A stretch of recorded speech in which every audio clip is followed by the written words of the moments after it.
Transformers: Rise of the Beasts. Due out in theaters this weekend, the latest entry from Hasbro and one of their biggest toy lines ever. Now, the movies have grown in popularity over time, but then in recent years, we've seen a little bit of a drawback at the box office. But yet, Hasbro and Paramount Pictures keep pumping them out nonetheless. Why is that? Well, today we're going to start answering questions about why Transformers is a bit of a different cinematic franchise than almost everything else out there. Let's get into it.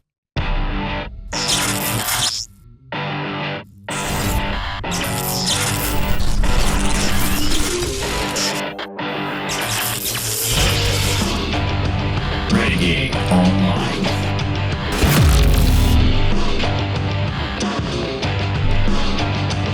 Well, folks, welcome back. Another great day here at Valiant Renegade. It's good to see everybody out there once again. And if you are like one of the many folks watching this video not yet subscribed to this channel, please take a moment and turn that little red subscribe button to gray. Hit that like button, hit that notification bell, share this sucker out on the social medias, and of course, please do leave a comment before you head out the door today. Transformers: Rise of the Beasts, set to open in theaters this weekend to a relatively muted domestic box office opening of maybe somewhere around $50 to $55 million if current projections stand as I record this on Wednesday night, just a day before Thursday previews begin. Now, that's not anything to write home about, and with a reported $195 million net production budget, according to Variety magazine, that means it's got a ways to go. But just as in the case with previous Transformers films, this movie is going to look to make its bones overseas in the international market, particularly markets around the Asia-Pacific Rim. That's always been a big play for these Transformers movies. Now, if we look at the chart here, barring, of course, the 1986 original animated film Transformers the movie, and look at the more modern era of what we've accomplished from 2007 to this year with Transformers: Rise of the Beasts, you can see here the production budgets, quite stunningly, have been relatively similar. The first Transformers movie back in 2007 coming in at $151 million. That was a song back in 2007.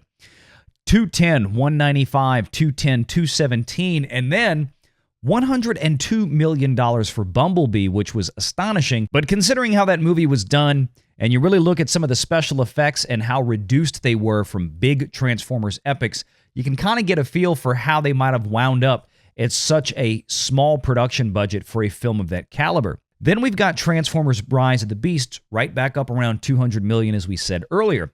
But if we look at worldwide box offices, with the exception of things like Age of Extinction and Dark of the Moon, these movies have settled under $1 billion each and every time. Now, a lot of them, most all of them, have made money at the box office. Now, Transformers: The Last Knight probably might have been the exception to the rule in this case, where it may have come just shy of making a profit at the box office, especially considering its heavily China-laden box office in those figures.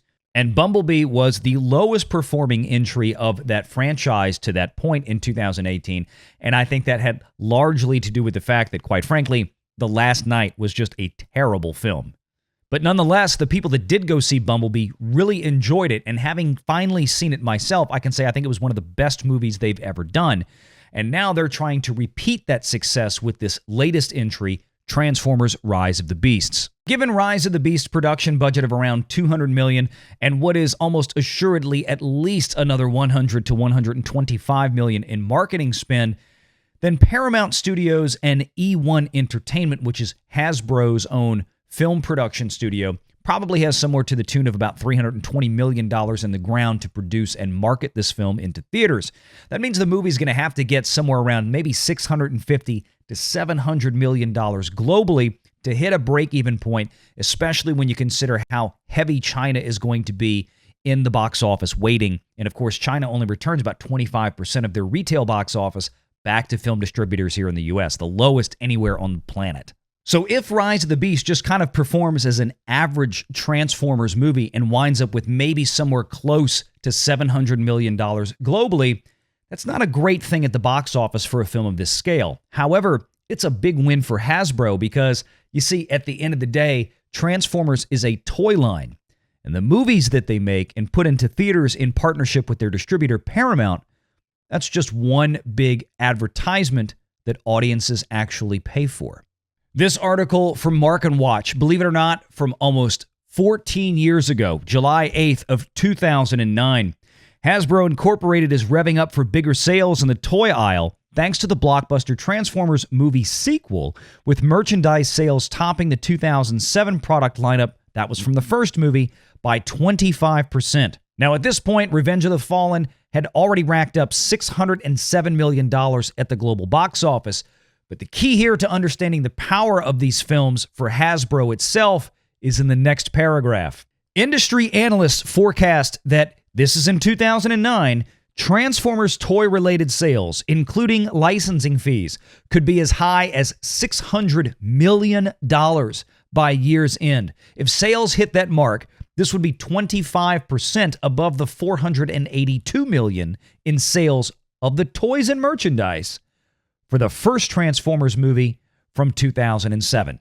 And to give you an idea of how big that number had grown from the days where Transformers had fallen off the map into the mid and late 90s, this is an article from the same year, 2009, just about 6 months later, around December of 2009, from NBC News. Hasbro is transforming how it sells toys. When Brian Goldner arrived at Hasbro in the year 2000 as CEO, the toy and game maker generated $30 million from Transformers. When the films launched in 2007, Transformers became a thing again, and not just a thing, but a huge thing. $30 million in total attributable revenue to Transformers in the Hasbro company in 2000. And 7 years later, when the first movie came out, that went to almost $500 million. And then when the second movie came out, $600 million. But that's not all those movies did. Combine the big screen hits with the launch of Hasbro Studios, which is now eOne, a Los Angeles unit that, when officially opens next fall, that would be 2010, 13 years ago now, will develop and produce content for movies, games, television, and mobile platforms, and it seems that Hasbro is morphing into an entertainment company. So by now, you can see the impact that the movies have had on everything else, not only creating a studio at Hasbro to create more movies and more video games and more projects for places like Netflix, but also theme park tie-ins at places like Universal Studios, and not to mention, as we said before, a nearly 2,000% increase in merchandise and licensing for Hasbro, going from $30 million a year on Transformers just in 2000 to less than a decade later, increasing that to $600 million per year. Let's look at what else happened in the years when Brian took over about 23 years ago now. Hasbro can't scrimp too long. To get the most from its brands, the $4 billion company generally channels 5% of its revenues into research and development, and roughly 10% back into marketing. The investments, says Goldner, have helped the Girls Toy Group grow from $6 million in operating income in 2002 to more than $700 million in 2008. That's 15 years ago. So in other words, you produce content, you put out movies, you put out shows for streaming services nowadays, or you license them out to broadband delivery systems of maybe 15 years ago when it began, and you generate revenue, basically having these streaming services and these licensees pay for the production costs of these shows, and then they go out and become giant advertisements that somebody else has paid for to go out and buy your toys.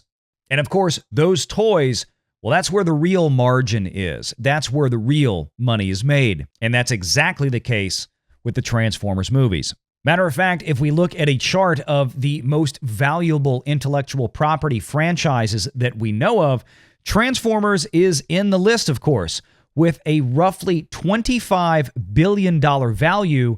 And I should stipulate that, according to Wikipedia, who has collected the data, Transformers franchise revenue up until 2011.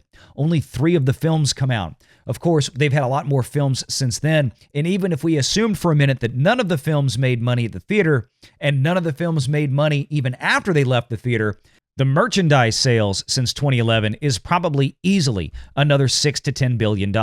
Now, another thing here is the home video sales. Nearly $1 billion in home video sales for Transformers alone. And one thing I need to remind folks is that, yes, while streaming is incredibly prolific here in the United States, especially for Transformers' own distributor, namely Paramount, Paramount, like Peacock, has a very small, if non-existent, footprint on the rest of the globe, especially in markets where movies like Transformers and Fast and the Furious, for that instance, have their biggest market penetration. That means that after they leave the theaters, they sell a lot more copies of physical media or premium video on demand downloads digitally versus here in the US. And when they go to streaming services in those foreign countries, licensing fees are coming in from third parties as outside revenue to boost the value of the movies and the TV shows that they've created. And of course, that's unlike a lot of things that somebody like Disney puts out, where Disney Plus has a footprint in almost every single major international market around the globe. Disney continues to consume their own products as opposed to license them out for third parties to get actual cash flows. But if you want to see a breakdown of what that home market looks like for Transformers films after they leave the theaters, you can head on over to the numbers and see it yourself. $906 million so far as the numbers are aware of up to this point. And you can see that this is all iTunes, Vudu, Amazon, Google. This is not actual physical media sales. This is just PVOD. And you can see further in this article here from Bloomberg in 2018 when Bumblebee came out, how the battling robots of the Transformers built a $14 billion empire, of course, referring to Hasbro's market cap at that point. All of these hugely popular multi-generational toy lines needed advertising. And again, Hasbro figured out the most efficient way to do that is to make you, the customer, actually cover the costs of the advertisements to sell their toys. And it's brilliant. Certainly the same could be said for a lot of intellectual properties out there that also engender a lot of merchandise sales, a lot of toy sales. But this is one of the few where this actually started out as a toy and was turned into a movie to sell the toys.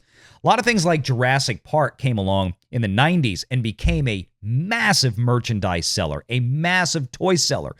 Jurassic Park was so brilliant that it basically now owns dinosaur toys. If kids want to go buy dinosaur toys, chances are they're going to wind up buying a Jurassic Park or now Jurassic World branded toy that falls under the Universal IP. But things like Transformers, G.I. Joe, My Little Pony, He-Man, these were toy lines. The companies then created TV shows and later on movies on down the road to actually go back and sell more of these toys.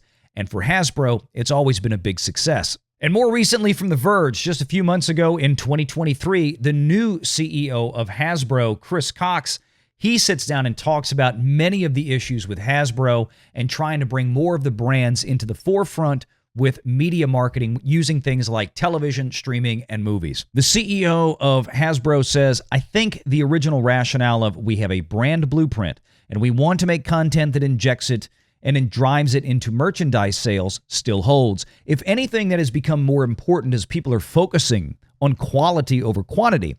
If they want to have brands that break through, that's why Transformers continues to be a blockbuster film franchise. Why Dungeons & Dragons is seeing such a warm critical fan reception in the early previews, and why we're seeing success with the Hasbro portfolio. As you think about content spend and production, it's either I'm going to drive scale to really be able to drive efficiency so that I can have better margin structure than my smaller competition, or I have a distribution platform that I need to inject content into cost efficiently, and I want to have some IP and teams that can do that. So it all goes back to why Hasbro created their own film and production studio in the first place and why they work with partners like Paramount and Netflix to effectively distribute these things out there. Yeah, they can break even. They cannot make any money in the box office.